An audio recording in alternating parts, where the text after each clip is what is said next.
ओम शांति।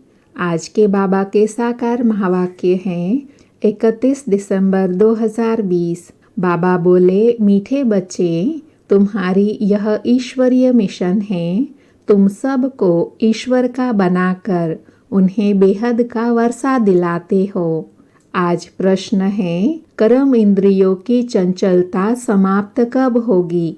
तो बाबा ने उत्तर दिया, जब तुम्हारी स्थिति सिल्वर एज तक पहुँचेगी, अर्थात जब आत्मा त्रेता की सतो स्टेज तक पहुँच जाएगी, तो कर्म इंद्रियों की चंचलता बंद हो जाएगी। अभी तुम्हारी रिटर्न जर्नी है, इसलिए कर्म इंद्रियों को वश में रखना है। कोई भी छिपाकर ऐसा कर्म नहीं करना जो आत्मा पतित बन जाए। अविनाशी सर्जन तुम्हें जो परहेज बता रहे हैं, उस पर चलते रहो।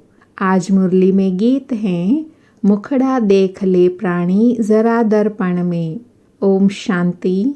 रूहानी बच्चों प्रति रूहानी बाप समझा रहे हैं, न सिर्फ तुम बच्चों को, जो भी रूहानी बच्चे प्रजापिता ब्रह्मा मुख वंशावली हैं, वह जानते हैं हम ब्राह्मणों को ही बाप समझाते हैं। पहले तुम शूद्र थे, फिर आकर ब्राह्मण बने हो। बाप ने वर्णों का भी हिसाब समझाया है। दुनिया में वर्णों को भी समझते नहीं, सिर्फ गायन है। अभी तुम ब्राह्मण वर्ण के हो, फिर देवता वर्ण के बनेंगे। विचार करो, यह बात राइट है। जज योर सेल्फ। हमारी बात सुनो और भेंट करो, अर्थात कंपैरिजन करो, कौन सी बात राइट है। शास्त्र जो जन्म जन्मांतर सुने हैं और जो ज्ञान सागर बाप समझाते हैं, उनकी भेंट करो। राइट क्या है? ब्राह्मण धर्म अथवा कुल बिल्कुल भूले हुए हैं। तुम्हारे पास विराट रूप का चित्र राइट बना हुआ है, इस पर समझाया जाता है। बाकी इतनी भुजाओं वाले चित्र जो बनाए हैं और देवियों को हथियार आदि बैठ दिए हैं, वह सब है रॉन्ग। यह भक्ति मार्ग के चित्र हैं। इन आँखों से सब देखते हैं, परंतु समझते नहीं। कोई के ऑक्यूपेशन का पता नहीं है। अभी तुम बच्चों को अपनी आत्मा का पता पड़ा है और 84 जन्मों का भी मालूम पड़ा है। जैसे बाप तुम बच्चों को समझाते हैं, तुमको फिर औरों को समझाना है। शिव बाबा तो सबके पास नहीं जाएंगे, जरूर बाप के मददगार चाहिए ना। इसलिए तुम्हारी है ईश्वरीय मिशन। तुम सबको ईश्वर का बनाते हो, समझाते हो। वह हम आत्माओं का बेहद का बाप हैं। उनसे बेहद का वर्षा मिलेगा। जैसे लौकिक बाप को याद किया जाता है, उससे भी जास्ती पारलौकिक बाप को याद करना पड़े। लौकिक बाप तो अल्पकाल के लिए सुख देते हैं, बेहद का बाप बेहद का सुख देते हैं। यह अभी आत्माओं को ज्ञान मिलता है। अभी तुम जानते हो 3 बाप हैं, लौकिक, पारलौकिक और अलौकिक। बेहद का बाप अलौकिक ब्रह्मा बाप द्वारा तुमको समझा रहे हैं। इस ब्रह्मा बाप को कोई भी जानते नहीं। ब्रह्मा की बायोग्राफी का किसी को पता नहीं है। उनका ऑक्यूपेशन भी जानना चाहिए ना। शिव की, श्री कृष्ण की महिमा गाते हैं, बाकी ब्रह्मा की महिमा कहाँ। निराकार बाप को जरूर मुख तो चाहिए ना, जिससे अमृत दे, ज्ञान दे। भक्ति मार्ग में बाप को कभी यथार्थ रीति याद नहीं कर सकते। अभी तुम जानते हो, समझते हो। शिव बाबा का रथ यह है ब्रह्मा बाबा। रथ को भी श्रृंगार करते हैं ना, जैसे मोहम्मद साहब के घोड़े को भी सजाते हैं। तुम बच्चे कितना अच्छी रीति मनुष्यों को समझाते हो। तुम सभी की बड़ाई करते हो, बोलते हो तुम यह देवता थे, फिर 84 जन्म भोग तमो प्रधान बने हो। अब फिर सतो प्रधान बनना है, तो उसके लिए योग चाहिए, परंतु बड़ा मुश्किल कोई समझते हैं। समझ जाए तो खुशी का पारा चढ़े, समझाने वाले का तो और ही पारा चढ़ जाए। बेहद के बाप का परिचय देना कोई कम बात है क्या? समझ नहीं सकते। कहते हैं यह कैसे हो सकता। बेहद के बाप की जीवन कहानी सुनाते हैं। अब बाप कहते हैं बच्चे पावन बनो। तुम पुकारते थे ना कि हे पतित पावन आओ। गीता में भी मन मनाभाव अक्षर है, परंतु उनकी समझानी कोई के पास है नहीं। बाप आत्मा का ज्ञान भी कितना क्लियर कर समझाते हैं। कोई शास्त्र में यह बातें है नहीं। भल कहते हैं आत्मा बिंदी है, भ्रकुटी के बीच स्टार है, परंतु यथार्थ रीति किसी की बुद्धि में नहीं है। वह भी जानना पड़े। कलयुग में है ही अनराइटियस, सतयुग में है सब राइटियस। भक्ति मार्ग में मनुष्य समझते हैं यह सब ईश्वर से मिलने के रास्ते हैं। इसलिए तुम पहले फॉर्म भरवाते हो। यहाँ क्यों आए हो? इससे तुमको बेहद के बाप का परिचय देना है। पूछते हो आत्मा का बाप कौन? सर्वव्यापी कहने से तो कोई अर्थ ही नहीं निकलता। सबका बाप कौन? यह है मुख्य बात। अपने अपने घर में भी तुम समझा सकते हो। एक दो मुख्य चित्र, सीढ़ी, त्रिमूर्ति, झाड़, यह बहुत जरूरी है। झाड़ से सब धर्म वाले समझ सकते हैं कि हमारा धर्म कब शुरू हुआ। हम इस हिसाब से स्वर्ग में जा सकते हैं। जो आते ही पिछाड़ी में है वह तो स्वर्ग में जा न सके, बाकी शांति धाम में जा सकेंगे। झाड़ में भी बहुत क्लियर होता है। जो जो धर्म पीछे आए हैं उन्हों की आत्माएं जरूर ऊपर परम धाम में जाई विराजमान होंगी। तुम्हारी बुद्धि में सारा ज्ञान का फाउंडेशन लगाया जाता है।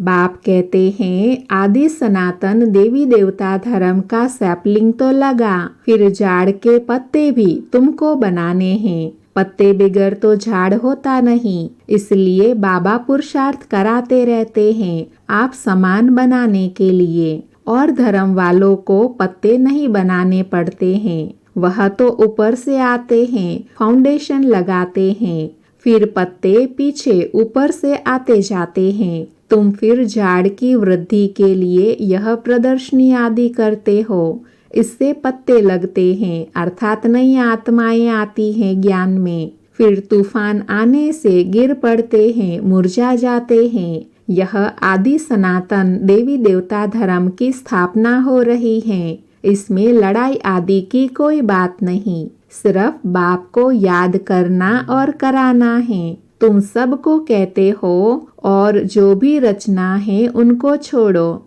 रचना से कभी वर्षा मिल न सके। रचयिता बाप को ही याद करना है और किसी की याद न आए। बाप का बनकर ज्ञान में आकर फिर अगर कोई ऐसा कर्म करते हैं तो उसका बोझ सिर पर बहुत चढ़ता है।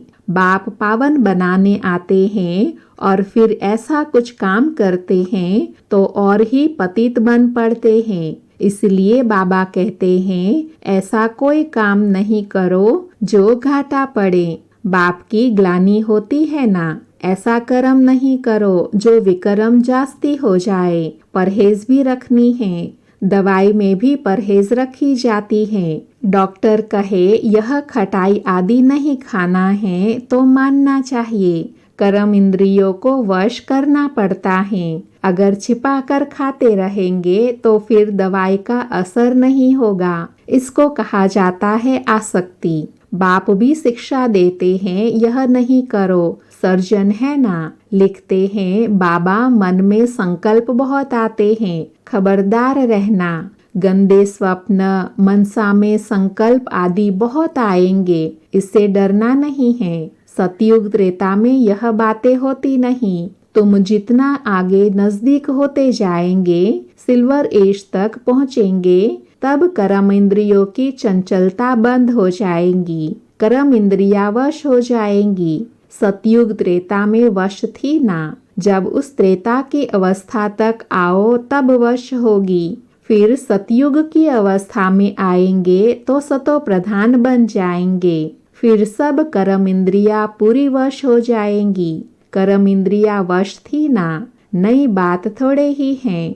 आज कर्म इंद्रियों के वश हैं, कल फिर पुरुषार्थ कर कर्म इंद्रियों को वश कर लेते हैं। वह तो 84 जन्म में उतरते आए हैं। अभी रिटर्न जर्नी है। सबको सतो प्रधान अवस्था में जाना है। अपना चार्ट देखना है। हमने कितने पाप किए, कितने पुण्य किए। बाप को याद करते करते आयरन एज से सिल्वर एज तक पहुंच जाएंगे तो कर्म इंद्रियावश हो जाएंगी। फिर तुमको महसूस होगा अभी कोई तूफान नहीं आते, वह तो अवस्था आएगी। फिर गोल्डन एज में चले जाएंगे। मेहनत कर पावन बनने से खुशी का पारा भी चढ़ेगा। जो भी आते हैं उनको समझाना है कैसे तुमने 84 जन्म लिए हैं। जिसने 84 जन्म लिए हैं वही समझेंगे। कहेंगे अब बाप को याद कर मालिक बनना है।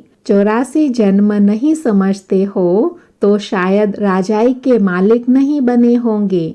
हम तो हिम्मत दिलाते हैं, अच्छी बात सुनाते हैं, तुम नीचे गिर पड़ते हो। जिसने 84 जन्म लिए होंगे उनको जट स्मृति आएगी। बाप कहते हैं तुम शांति धाम में पवित्र तो थे ना, अब फिर तुमको शांति धाम सुख धाम में जाने का रास्ता बताते हैं। और कोई भी रास्ता बता न सके। शांति धाम में भी पावन आत्माएं ही जा सकेंगी। जितनी खाद निकलती जाएंगी उतना ऊंच पद मिलेगा। जो जितना पुरुषार्थ करे, हर एक के पुरुषार्थ को तो तुम देख रहे हो। बाबा भी बहुत अच्छी मदद करता है। यह तो जैसे पुराना बच्चा है, हर एक की नब्ज को समझते हैं ना। सयाने जो होंगे वह जड़ समझ जाएंगे। बेहद का बाप हैं, उनसे जरूर स्वर्ग का वर्षा मिलना चाहिए। मिला था, अब नहीं है, फिर मिल रहा है। एम ऑब्जेक्ट सामने खड़ा है।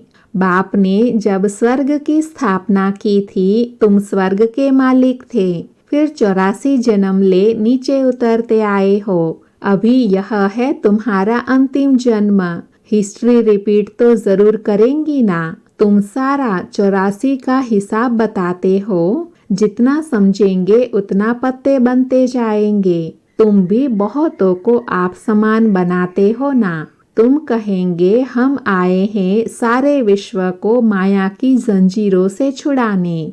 बाप कहते हैं मैं सबको रावण से छुड़ाने आता हूँ। तुम बच्चे भी समझते हो बाप ज्ञान का सागर है। तुम भी ज्ञान प्राप्त कर मास्टर ज्ञान सागर बनते हो ना। ज्ञान अलग है, भक्ति अलग है। तुम जानते हो भारत का प्राचीन राजयोग बाप ही सिखलाते हैं। कोई मनुष्य सिखला न सके, परंतु यह सब बातें सबको कैसे बताए। यहाँ तो असुरों के विघ्न भी बहुत पड़ते हैं। आगे तो समझते थे शायद कोई किचड़ा डालते हैं, अभी समझते हो यह विघ्न कैसे डालते हैं। नथिंग न्यू, कल्प पहले भी यह हुआ था। तुम्हारी बुद्धि में यह सारा चक्र फिरता रहता है। बाबा हमको सृष्टि के आदि मध्य अंत का राज समझा रहे हैं। बाबा हमको लाइट हाउस का टाइटल भी देते हैं। एक आँख में मुक्ति धाम, दूसरी आँख में जीवन मुक्ति धाम। तुमको शांति धाम में जाकर फिर सुख धाम में आना है। यह है ही दुख धाम। बाप कहते हैं इन आँखों से जो कुछ तुम देखते हो उनको भूलो। अपने शांति धाम को याद करो। आत्मा को अपने बाप को याद करना है। इसको ही अव्यभिचारी योग कहा जाता है। ज्ञान भी एक से ही सुनना है, वह है अव्यभिचारी ज्ञान। याद भी एक को करो, मेरा तो एक शिव बाबा, दूसरा न कोई। जब तक अपने को आत्मा निश्चय नहीं करेंगे तब तक एक शिव बाबा की याद आएगी नहीं। आत्मा कहती है मैं तो एक बाबा का ही बनूंगा, मुझे जाना है बाबा के पास। यह शरीर तो पुराना जड़जड़ी भूत है, इसमें भी ममत्व नहीं रखना है। यह ज्ञान की बात है। ऐसे नहीं कि शरीर की संभाल नहीं करनी है, अंदर में समझना है यह पुरानी खाल है, इसको तो अब छोड़ना है।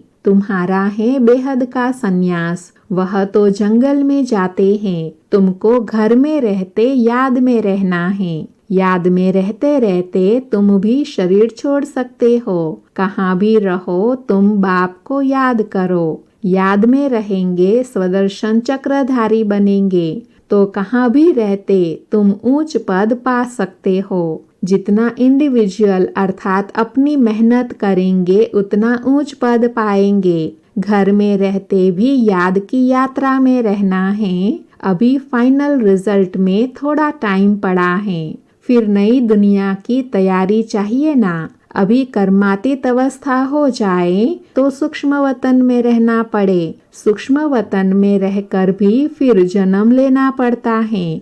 आगे चलकर तुमको सब साक्षात्कार होगा। अच्छा, मीठे मीठे सिकिलधे बच्चों प्रति माता पिता बाप दादा का याद प्यार और गुड मॉर्निंग। रूहानी बाप की रूहानी बच्चों को नमस्ते। हम रूहानी बच्चों की रूहानी माता पिता बाप दादा को याद प्यार गुड मॉर्निंग और नमस्ते। आज धारणा के लिए सार हैं, उसमें पहला है एक बाप से ही सुनना है। एक की ही अव्यभिचारी याद में रहना है। इस शरीर की संभाल रखनी है लेकिन ममत्व नहीं रखना है। दूसरा है बाप ने जो परहेज बताई है उसे पूरा पालन करना है। कोई भी ऐसा कर्म नहीं करना है जो बाप की ग्लानि हो, पाप का खाता बने। अपने को घाटे में नहीं डालना है। आज बाबा ने वरदान दिया, अपनी विशाल बुद्धि रूपी तिजोरी द्वारा ज्ञान रत्नों का दान करने वाले महादानी भव। वरदान का स्पष्टीकरण है, बुद्धि सभी कर्म इंद्रियों में शिरोमणि गाई हुई है। जो विशाल बुद्धि है अर्थात जिनकी बुद्धि सालीम है, उनका मस्तक सदा चमकता है, क्योंकि बुद्धि रूपी तिजोरी में सारा ज्ञान भरा हुआ है। वे अपने बुद्धि रूपी तिजोरी में ज्ञान रत्नों का दान कर महादानी बन जाते हैं। तुम बुद्धि को सदा ज्ञान का भोजन देते रहो। बुद्धि अगर ज्ञान बल से भरपूर है तो प्रकृति को भी योग बल से ठीक कर सकते हो। सर्वोत्तम बुद्धि वाले संपूर्ण ज्ञान से सर्वोत्तम कमाई कर वैकुंठ की बादशाही प्राप्त कर सकते हैं। आज का स्लोगन है, शक्ति स्वरूप स्थिति का अनुभव करना है तो संकल्पों की गति को धैर्यवत बनाओ। शक्ति स्वरूप स्थिति का अनुभव करना है तो संकल्पों की गति को धैर्यवत बनाओ। आज 2020 अर्थात 2020 का साल पूरा हुआ। आज अंतिम दिवस है, तो आज हम सभी यह संकल्प करेंगे कि जो भी बीता वह सब आज समाप्त। कल से हमारा नया जन्म अर्थात नई शुरुआत है।